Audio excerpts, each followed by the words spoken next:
Oh jamaah. Alhamdulillah. Masih dengan tema kita Pondok Mertua Indah. Nah bener gak sih kalau kita tinggal di rumah mertua itu emang lebih irit sebenarnya duitnya. Tapi ada yang bikin boros. Apa nih yang boros? Ini dia tayangannya. Subhanallah, iya emang secara keuangan lebih irit gitu bisa dibilang ya. Tapi mental katanya tuh emosinya jadi boros gitu. Jadi tabung emosinya tuh bocor gitu, banyak bocor. Nah ini gimana sih dalam pandangan Islam, Beb, ketika kita memang niat tinggal di rumah mertua sebenarnya untuk ya demi punya tabungan dulu tuh boleh atau enggak sih, mohon tausiahnya. Ya, khair Ustaz Maulana, Ustaz Syam, Caca. Bismillahirrahmanirrahim. Allahumma salli ala sayyidina Muhammad wa ala ali sayyidina Muhammad. Wassalam. Khairukum li ahli wa ana khairukum li ahli. Kata baginda Nabi Muhammad sallallahu alaihi wasallam. Sebaik-baik mereka adalah yang berbuat baik terhadap keluarganya dan aku yang paling berbuat baik terhadap keluargaku. Di sini menarik nih. Kita harus paham dasar hukumnya dulu. Istri memiliki hak untuk tidak mau tinggal terhadap mertuanya. Seorang suami berdosa memaksa istrinya untuk tinggal bareng bersama orang tuanya. Seorang suami harus izin dulu terhadap istrinya. Kamu mau gak tinggal di mertua atau di rumah orang tua saya? Kalau kamu mau boleh silakan. Kalau dia gak mau maka gak boleh dipaksakan. Apalagi bisa menjadi dosa yang bertubi-tubi ketika istrinya di tempat mertuanya disirikin sama iparnya, disirikin sama adiknya, atau dihasutin, atau diomongin, atau dijelekin sama orang tuanya, atau tertekan hidupnya menjadi batin. Jadi boleh seorang istri mengatakan aku tidak mau tinggal di rumah mertua dan aku lebih baik kontrak walaupun di tempat yang lain. Nah, bagaimana kalau misalkan satu kalimat di sini, satu pertanyaan di sini, boleh gak saya tinggal di mertua untuk menghemat pengeluaran dan memiliki tabungan? Boleh. Kalau istrinya mau diajak. Nggak boleh kalau istrinya nggak mau. Jadi kembali lagi keputusan itu bukan di suami. Tapi di istri. Karena apa? Ar-rijalu qawwamuna 'alan nisa. Laki-laki itu pemimpin terhadap istrinya. Maka nafkahilah dia. Berikanlah tempat yang layak. Tempat yang layak berarti rumah. Ataupun ngontrak. Nggak jadi masalah. Semampunya. Dan diberikanlah pakaiannya yang halal semuanya, yang berkah menjadi kebaikan dan keberkahan di dalamnya. Kalau komunikasinya bagus, kalau hubungannya bagus, apa salahnya tinggal bersama mertua? Tapi kalau komunikasi nggak bagus, takut jadi konflik, takut jadi masalah, takut menjadi hal yang tidak baik, maka diperbolehkan untuk tidak bersamanya. Caranya menghemat, caranya buat nabung, banyak cara. Jadi bukan hanya untuk tinggal di tempat mertua. Tapi janganlah kalian flexing. Janganlah kalian lebih besar pasak daripada tiang. Janganlah kalian gak nabung. Tabunglah. Berdoalah kepada Allah. Ikhtiarlah. Niscaya Allah berikan rizki yang halal yang berkah. Allah maftah lana abwaba rizqan kasiran mubarakah. Wa rizqan halalan thayyibatan mubarakah. Minta sama Allah rizki yang banyak, yang berkah, yang halal, yang nikmat, yang jadi kebaikan dan keberkahan dalam rumah tangga tersebut. Oleh karena itu, ingat, suami istri perlu komunikasi. Suami istri perlu kalian membahas segala sesuatunya. Janganlah kalian mentang-mentang suami mengambil keputusan. Janganlah kalian mentang-mentang punya duit banyak, akhirnya ngatur-ngatur, menyia-nyiakan atau menyepelekan atau bahkan kasar kalian terhadap pasangan kalian sehingga tidak ada keberkahan di dalamnya. Duit bukan segala-galanya, betul segala-galanya pakai uang. Tapi segala-galanya harus didasari dengan aturan Allah dan Rasulnya yang ada dalam Al-Quran dan hadis. Sehingga apa? Dijadikan rumah tangga kamu sakinah, mawaddah, warahmah. Jazakallah khair, kasih tepuk tangan dulu dong Bu. Luar biasa, ini ada video lagi nih Bu tentang gimana sih lika-liku tinggal di Pondok Mertua Indah. Apa sih tayangannya? Ini dia. Nggak apa-apa, awal-awal kulkasnya dulu yang pisah, lama-lama rumahnya pisah. Jadi sebenarnya Islam tuh memang mengajarkan kita memang untuk menjaga itu semua ya, hubungan baik dan segala macam. Apa benar kebutuhan dapur dan juga segala kebutuhan pokok itu baiknya dipisah. Takutnya malah bikin jadi baper, masalah piring, masalah apa tuh emang ribet ya Ustadz ya. Jadi emang hikmahnya apa sih memang sebenarnya pisah rumah dengan mertua? Silahkan. Atulilingi dapur ebik kapitu napokoboting. Artinya? Itu kalimat orang Bugis. Ya. Kelilingi dulu dapur 7 kali, 7 kali baru engkau menikah. Maksudnya gimana Ustadz? Bukan pergi ke dapur keliling. Bukan. Oh bukan. Oh aku pikir Artinya gitu. tanggung jawab isi dapur selama seminggu. Apa makna di balik ini? Mohon izin Habib dan Ustaz Sam. Karena menikah itu ada tanggung jawab. Tanggung jawab atas anak orang. Tanggung jawab untuk memuliakan pasangan, dalam hal ini suami. Tanggung jawab bukan menikahi seorang, tapi menikahi keluarganya. Dan tidak menjadi beban. Tidak jadi beban. Mohon maaf, tidak boleh ada 2 dapur 1 rumah. Tidak boleh. Gak bagus itu. Jadi gimana nih? Apakah kebutuhan dipisah atau apa? Harus ada nilai tanggung jawab di situ. Maka seorang yang sudah menikah tidak boleh lagi ditanggung sama orang tua. Harus tanggung jawab sendiri. Tidak boleh lagi begini. Tidak boleh lagi. Wahai suami istri, ayo kalau memang harus tinggal sama mertua, boleh pintunya aja dipisah. Mertuanya lewat pintu depan, dia lewat pintu belakang. Tinggal dikasih dinding sekalian. Betul tidak? Pisah itu jadinya ya? Iya pisah tapi dinding. satu rumah, tapi dalam dia satu aja ada nilai tanggung jawab. Oh iya. Ada nilai tanggung jawab, lebih baik mending begitu daripada satu dapur masak kelihatan-kelihatan gitu. Mending tutup sekalian supaya aman, karena ada nilai tanggung jawab. Siapa yang bayar listriknya itu? Tuh pasti seperti itu. Makanya mohon maaf, segera mungkin nih, kalaupun tinggal sama mertua, sebaiknya punya perencanaan, planning ke depannya. Yang saya khawatirkan, kalau orang-orang yang tinggal sama mertua, yang dikhawatirkan adalah gimana nanti kalau mertuanya meninggal. Betul tidak? Berarti itu punyanya, haknya ada saudaranya di situ. Ada hak saudaranya. Nah, kalau begitu kan saya yang urus semua. Anggaplah kamu ngontrak. Sehingga tadi kembali, semua biayanya engkau bayarkan lewat jadi seperti kontrakan.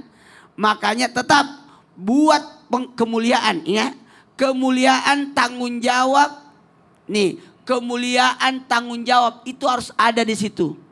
Ada dibilang muru'ah, kemuliaannya, di mana gerakmu, di mana perasaanmu, di mana tanggung jawabmu. Dan mohon maaf, betul. Dari awal tadi di awal segmen, yang dikhawatirkan auratnya. Dan bisa jadi buruk sangka, pemicu terjadinya pertengkaran. Karena bisa jadi, mohon maaf ya, mohon maaf, wanita itu tidak ada yang malas, betul tidak Bu? Tuh. Yang ada cuma nunda. Tahu aja Ustadz. Entar masaknya, entar dia kalau masih capek, betul tidak? Ya. Dia sebenarnya udah bangun, cuma tidak keluar dari kamar. Sehingga karena dia tidak keluar dari kamar, dianggap dia pemalas. Padahal memang masih bobo. iya. Ustadz Jadi tahu aja. memicu untuk pertengkaran kalau satu atap. Mana dia bikin sayur asem yang ada jagungnya, sementara mertuanya nggak punya gigi. Oh iya, tambah repot lagi tuh, subhanallah. Kasih tepuk tangan dulu dong Bu. Insya Allah kita semua jamaah yang ada di rumah juga Allah mudahkan untuk bisa punya rumah sendiri. Menikah bisa mulai dari ngontrak dulu, yang penting terhormat di depan mertua insya Allah ya. Amin Allahumma amin. Nah sekarang saya mau kasih kesempatan buat jamaah untuk bertanya karena kita masuk ke segmen Tanya Dong Ustadz. Kami semua tanya dong Ustadz. Angkat tangannya Bu, siapa yang mau nanya?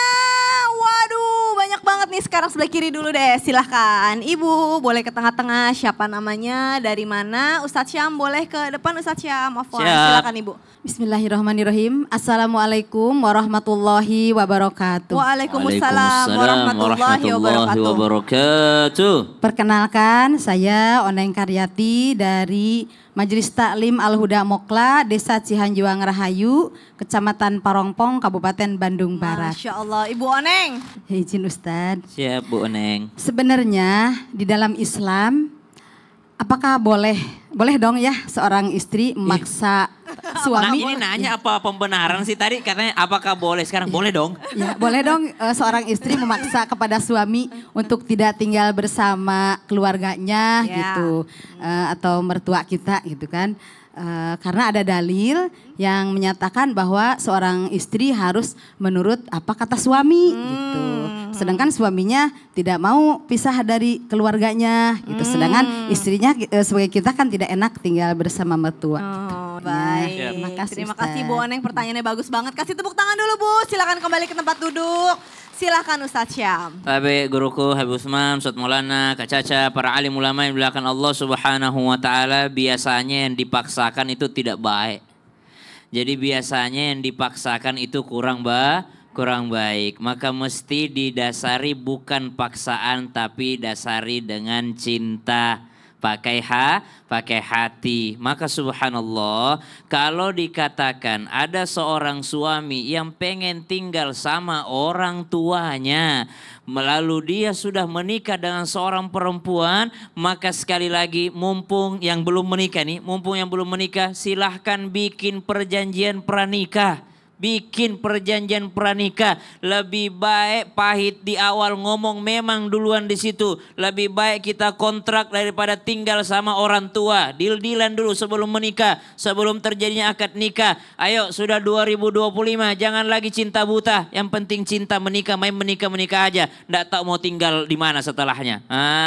Maka perjanjian pranikah sangat penting. Tulis memang di situ. Kemudian setelah menikah gimana kalau udah terlanjur menikah? Boleh nggak saya paksa dia pakai ilmu, paksa dia pakai cinta, jangan memaksa pakai emosi. Kenapa? Karena bisa memicu murkanya malaikat, bisa memicu murkanya Allah Subhanahu wa taala. Kenapa? Ini yang paling disenangi sama setan nih, dimasuki. Dari mana kita masuki nih, rasuki rumah tangganya supaya berpisah ya? Oh, kita rasuki, nggak nyaman tinggal rumah mertua. Sebenarnya mertuanya baik. Sebenarnya mertuanya baik, sebenarnya mertuanya nggak pernah nuntut, sebenarnya mertuanya sayang sekali sama menantunya, tapi setan bisa masuk dari pintu itu.